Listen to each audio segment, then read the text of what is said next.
I'm Jimmy Bach, and this is History with Jimmy, along with our producer, Chandler Holmes. And this is a special episode. As you can see, we're celebrating the 250 years of the United States of America and the 13 colonies and the celebration of America. So this is a special episode that we're doing. This is episode 81, and I think you're going to be surprised about this, and I'm going to be asking, I have a couple loyal listeners in the state of Wyoming, and I'm going to send a question out to them to see if they can find the answer to this. But this is a story about a gentleman by the name of Benjamin Banneker and his capital ideas. And in 1781, the Patriots had many plans. They dreamed of a capital city for a new nation. And if it hadn't been for Benjamin Banneker, the capital might have looked differently. So, Benjamin was born in 1731 to a poor family in a colony of Maryland. He seemed to have little chance for success because of who he was, his family was. He had 3 younger sisters. He worked hard in the tobacco fields. The children hoed row after row in the hot sun, chilling rain. They returned home at dark to the family's plain shack. Not only were the Bannekers poor, but their skin was black. Benjamin's father and his grandfather had both been free slaves. Both facts presented obstacles for the family. They had to work very hard to overcome them. Benjamin looked forward to the evenings because his grandmother, Molly, spent long hours with him. She told him stories, taught him to read from the family Bible. But the boy's hunger for learning grew. By the time he was 5, Benjamin could read the words of the Bible with ease. But what good did that do? There was almost no chance for a black boy to go to school. Then, luckily, things happened for a young Benjamin. A community of Quakers farmed the nearby land. Their church refused to worry about skin color. They were more interested in what was in his heart.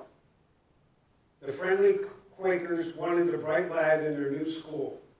Benjamin was the youngest student, and he was their only black boy. Soon he surprised the schoolmasters with how much he knew. Benjamin quickly moved up through the grades, and at last the teacher, she ran out of books for the boy to learn. When he finished school, Benjamin kept studying everything around him. Clocks were new in those days. He was interested in how they worked. He borrowed a watch. He took it apart and studied the insides. In the evenings, he began to copy the watch, and he made pieces much larger. He shaped the parts out of wood, and he studied his work until he finished and had a fine clock. It was perfect time, and it sounded on the hours and a half hours. People soon knew him as the man who could fix watches and clocks. He no longer worked in the fields with the tobacco fields.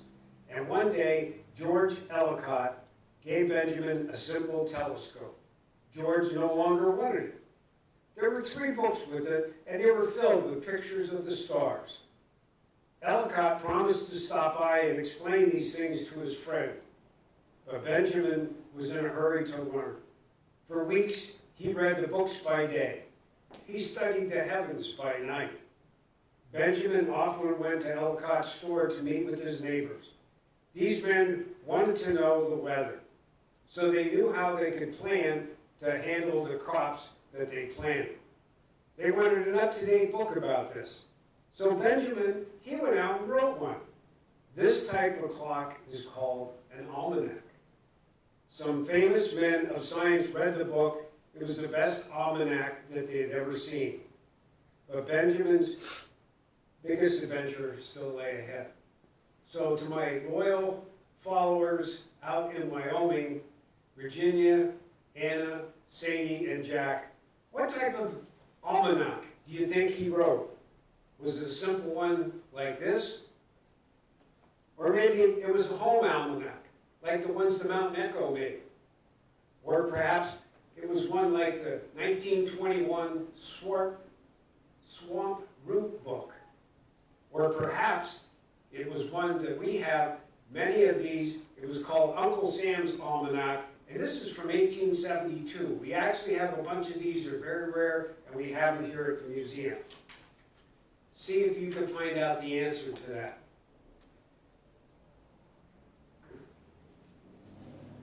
So, enter Major LaFont.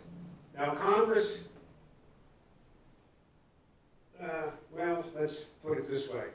Congress argued over years which city should be the nation's capital. Boston, Philadelphia, New York, they all wanted to be picked. And at last, Congress decided it would be a new city. And it would be on the banks of the Potomac River.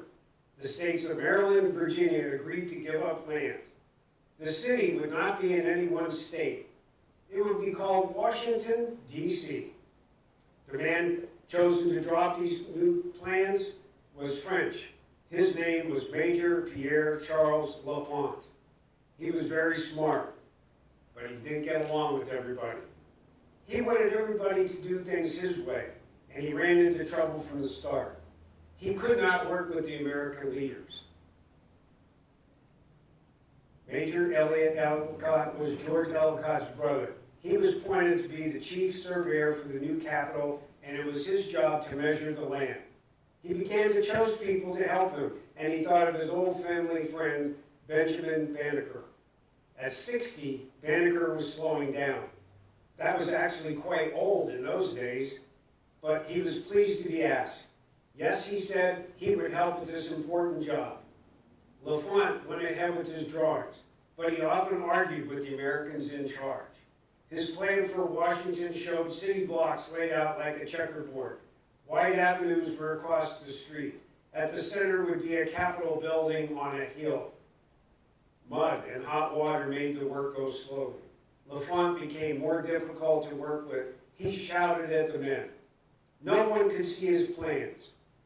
Ellicott and Banneker were the only two people he trusted with his ideas.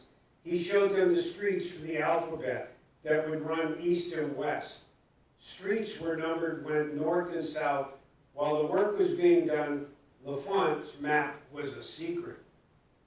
Secretary of State Thomas Jefferson, tired of LaFont, he said the man acted like a spoiled child. One day, LaFont was unusually cross. He stormed out of his office. He took all the plans and notes and records with him, and he went off to his home in Paris. Jefferson had to call a meeting of the staff. What would they do now? Major Ellicott gave Benjamin Banneker a gentle push forward. Banneker quietly asked if the plans had been using were good. Jefferson nodded. He thought the plans were excellent, but now everything was gone. There was no need for Jefferson to worry because in his head, Banneker held all the plans for the city of Washington, D.C. He could picture the streets and the avenues. They would wind around the Capitol like spokes of a wheel. And he knew that the broad Main Street, Pennsylvania Avenue, was to be 160 feet wide. Banneker went home. He got out his maps and journals. Next to them, he spread out the few papers LaFont had left behind. He began to draw and measure. He checked out and rechecked within a month. He was drawing a fine new map for the city of Washington. Slowly, the city took shape. And thanks to the idea of a but bad-tempered young LaFont and the excellent memory of Benjamin Banneker, our nation was free and now had a home. Here's the story of somebody who was poor, whose skin color was not the same as everybody else, but he was determined to do something good. He used his mind and he worked with other people. And so this is the story of Benjamin Banneker. I thank you all for watching. This is episode 81. Along with my producer, Chandler Holmes, this is Jimmy Bach signing off. And we thank you. Please click the like and subscribe, especially if you like this, and leave any comments as well. Thank you again for watching.